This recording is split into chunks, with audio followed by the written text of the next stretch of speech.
Hey guys, today we're going to talk about the number 108, 108. Now this is a very sacred number in Hinduism. If you're a Hindu, you already know that, this appears over and over in your life, But if you're a Westerner or if you come from another religion, the use of the number 108 in Hinduism is just everywhere. Okay, so how many times should we chant a specific mantra? It's always 108. How many times should we circle around a shrine? It's always 108. And this can be really, really frustrating because we don't understand why this number is recommended in this religion so many times. The entire system appears to be designed around 108. Not just religious stuff, like everything Indian is designed around this 108. For example, there are 108 karanas or transitions in Indian classical dance. There are 108 musical meters or talas in Indian classical music. If you ask a priest how many attendants or helpers does Lord Shiva have, he just expects you to know that it's 108. If you ask the priest how many sacred temples does Lord Vishnu have, he will just look at you and ask you, don't you know it is number 108? And this can be very frustrating when you're a kid. When you're a kid growing up as a Hindu, this can be very frustrating because they don't tell you why this number 108 is so important. I don't think anybody knows this. Now, if you ask mainstream experts, even mainstream religious experts, even the mainstream religious experts in Hinduism, if you ask what is the obsession with the number 108 in ancient times, they will simply come up with a shallow answer. Like they will usually say, well, all religions were obsessed with some number. For example, Christianity was obsessed with the number 3 because, the Trinity and all that stuff. And so a random number was picked in Hinduism and they, assigned various things to this number. Now, this is the typical explanation that you will get, but there are deeper meanings to this number. This is not a natural number, and the reason why 108 was used by ancient civilizations was no coincidence, because 108 is the basis of life itself. I know that's a big statement, but 108 is the basis of life. Without this number, without this 108, there's no life at all. Now, what do I mean by this? For example, if you're a healthy adult, you will breathe 108 times, this many times during sunshine. You will breathe 108 multiplied by 100 times during sunshine. And you will breathe 108 times 100 during moonshine.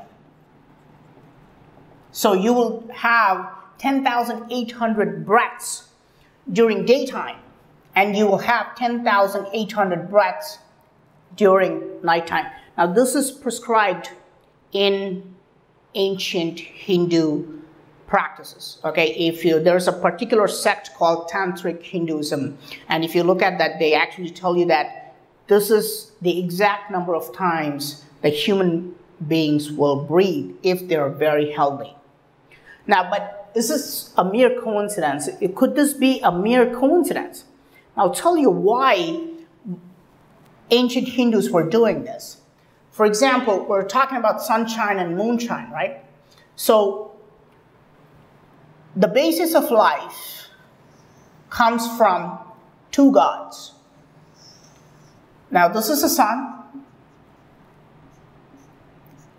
right? So this is the sun, and this is the moon, okay?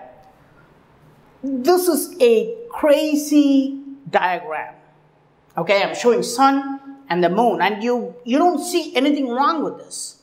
But this is a crazy diagram, and only human beings can understand these figures as sun and moon. If an alien was observing this diagram from Mars, for example, he would be rolling on the floor laughing. You know why? Because the actual size of the moon would be like this, and the actual size of the sun would be like this. So technically, I should represent like this. This is the sun, and the dot is the moon. But why do we see them as the same size? And now this is special only for Earth. No other planet has this. We see them both as the same sized objects because of the number 108. Okay? The sun is 400 times larger than the moon.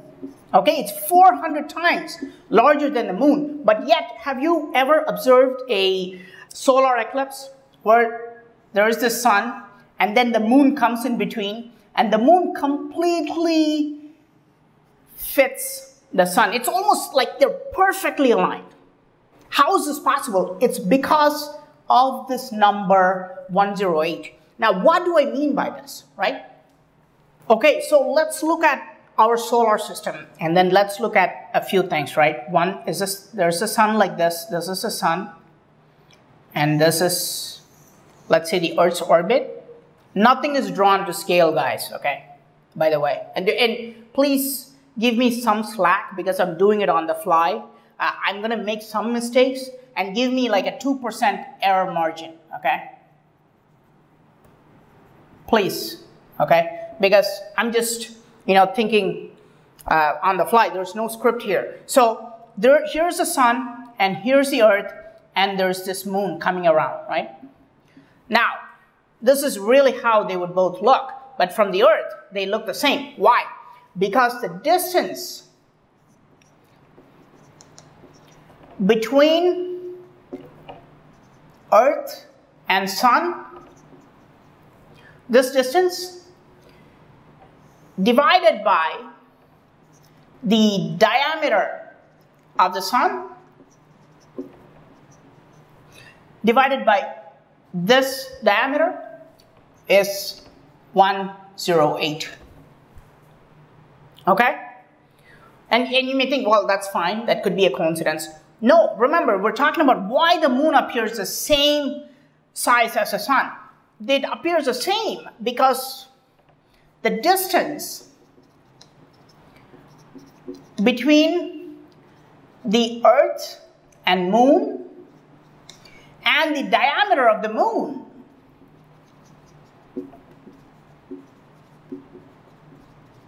is also 108. Okay, so the distance between the Earth and the moon divided by the diameter of the moon is also 108.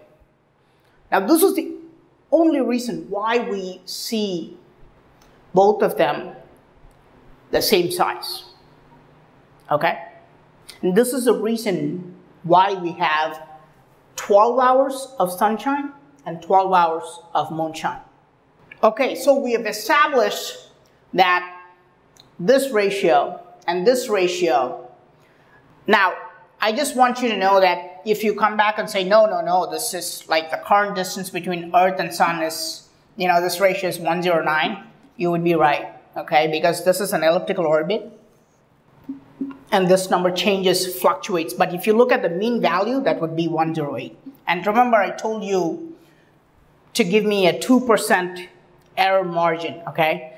Because exact science is not exact science, okay? Now, we have established that 108 is an important number, right?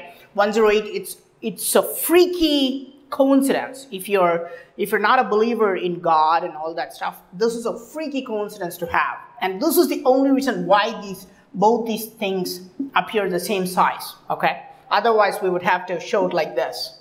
But why is this important? Why do they have to appear the same size? The only reason life exists on Earth is because they're of the same size to us. because they're designed in a way that they appear the same size to us. This is the only reason that life exists on planet Earth. I know this is a big statement, but let me clarify that. Is sun really important for life? I don't think we can argue this point, okay? I think everybody would absolutely agree with me that sun is very important for life to exist. Without the sun, I mean, forget human beings and animals, even plants, most plants cannot exist. And then the sun has to be in this size, in this distance to us, in this ratio, which makes us lucky enough that we're not too hot or too cold, okay? So this is absolutely important that the sun is in this ratio, and it is the basis of life. Now, and you may say, well, what about the moon? We're going to talk about that, but let me clear this board. Now, is the moon really important for life to exist? What happens if the moon just vanishes one day? Would life no longer exist? The moon is very, very important for life to exist. Now let's look at this. The moon takes about 28 days to go around the Earth. Okay, so this is called a lunation. It's about approximately 28 days. A healthy woman would have the exact reproductive cycle as a moon. Okay? And this is not a coincidence. If a woman gets pregnant, for example, she would deliver a baby after 28 into 10 times. Okay, so this is called a gestation period, the time period for which any animal, becomes pregnant and delivers a baby. From the, the conception to the deliverance, this time is 10 times the lunation period for humans. Okay, and not just for humans. If you really look at all domestic animals, for example, a cow, that's 280 days. Okay, it's the same as human beings. And, there are deeper implications to this, why the Hindus think the cow is sacred and all that stuff. But it also follows, the most important part that you should know is that it's very much dependent on the moon. Okay? Dogs, for example. Dogs and cats. It would be 28 times 2. It would be 56 days. Okay? I know modern science will give you some random number like 48 to 64 days or something like that. But according to ancient Hinduism, these are the numbers. And these are still pretty accurate.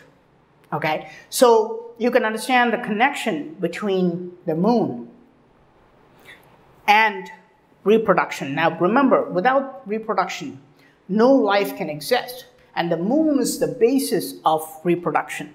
Okay? There is a reason why nightclubs are nightclubs, okay? Why they don't open during daytime. Now, is there scientific evidence to prove this? Now, scientists have tested some marine animals, like marine worms, for example, and when they stopped exposing them to moonlight, the worms just completely lost interest in mating. They wouldn't mate at all. So they would just, that entire species could just die if there's no moonlight. So there's actual evidence that without the moon, there is no life, there is no reproduction possible. Well, it could be possible for a short period of time, but over a longer period of time, life would not exist without the moon. I know that the moon plays a significant part, and it's not just because we have a moon, it's because the moon is of the certain size to Earth, and it's because it takes us 28 days. I've seen the moon play an important role in human reproductive cycle because to siddhars, who are saints as well as doctors, there would be patients coming who had problem with, irregular menstrual cycles.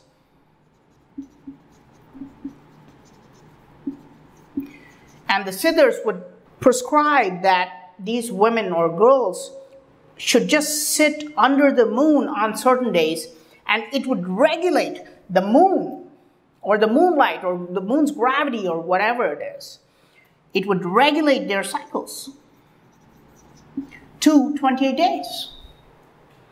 So this is very interesting to understand, and I believe that we still have a long way to go in understanding why the moon affects, the reproductive cycles and the fertility, not only in human beings, but also in marine animals and all animals, really, because otherwise you cannot have this kind of gestation period which follows the lunation period, the 28 days of going around the earth.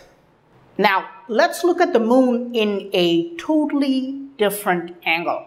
Now we are looking at it in the perspective of how moon affects reproduction and fertility. But let's look at it purely from a physical point of view and see why this 108 is important, okay? Now, what happens if the moon just suddenly disappears? So here's the moon, right? And I told you about this 108. Now, what happens if the moon just suddenly disappears from the earth? Okay, the moon just one day you wake up, the moon is gone. What would happen? Now, first of all, human beings would become lunatics, okay? Interesting word because it comes from moon, luna. Okay, first of all, human beings would go crazy if the moon is gone, but that's a different story. Now, if the moon completely vanishes, the earth has an axial tilt. The earth is tilted at a certain angle, and this angle is the reason why we have all the seasons. And the moon controls this angle. If the moon disappeared one day, you know what would happen to the earth? The earth would not rotate like this. The earth is now at a tilted angle. You remember how the earth is always tilted in that table globe? Because it's tilted at this angle, and because of this angle we have all these seasons. And the moon controls this axial tilt. And if the moon just gone, and if the moon just disappears, the earth will not be like this. What will happen is that the earth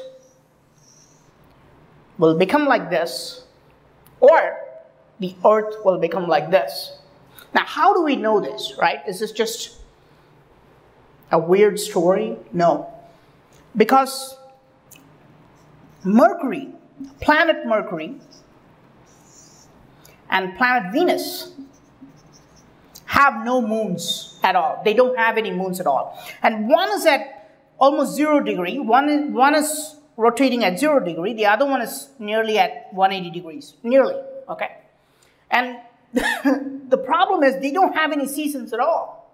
So if the moon vanishes, the earth would start rotating on sideways. You know what will happen if this happens? This means that the poles would become completely ice, and the equators would become completely desert. Okay, and not only that, if the earth moves sideways, you would have 6 months of daytime and 6 months of nighttime.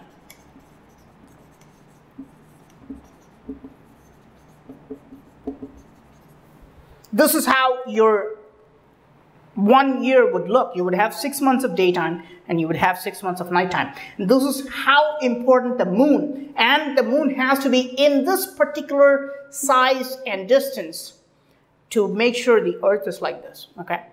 Now, let's assume, and this is an important question to ask, right? Let's assume that the moon doesn't vanish, because we're not talking about whether we should have a moon or not. We're talking about the importance of 108 and why it's repeatedly being used in Hinduism. What if the moon does not follow this number. It just moves a little bit, right? Maybe 10%. Maybe the moon just shouldn't follow this 108 number. It should just come closer to the Earth 10%. Okay? Imagine that God becomes Jim Carrey in that movie Bruce Almighty, where he pulls the moon closer. What would happen? Imagine you had the power to do it. You just pull the moon closer so you impress your girlfriend. Because remember, the moon affects the tides. If the moon just came 10% closer, there would be tsunamis everywhere. It would be a disaster. I know this works great on movies, right? But if the moon did not follow this 108 and it just went 10% closer, the Earth would completely have tsunamis all over, completely destroying the entire planet. Now, think about what that could do to the human body, because 80% of the human body is water. Okay, just think about it. I don't know, but I think the effect could be devastating. Now, what if the moon didn't come closer, but pushed farther? Okay? We don't have to follow this 108 ratio. Maybe the coming closer is not a good idea. But what about if the moon went a little bit farther out, right? What would happen?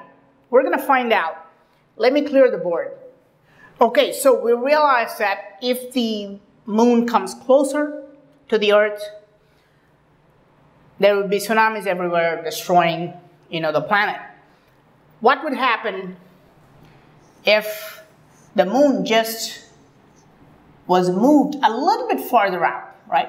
A little bit farther, maybe not that much, but just deviate 10% from this ratio, just 10% farther out. You know what would happen? The Earth would wobble like a top. The Earth would wobble like a spinning top. It would just wobble, okay? Now it's tilting at a certain angle and it's relatively steady. There is a little bit of wobble, but it's relatively steady.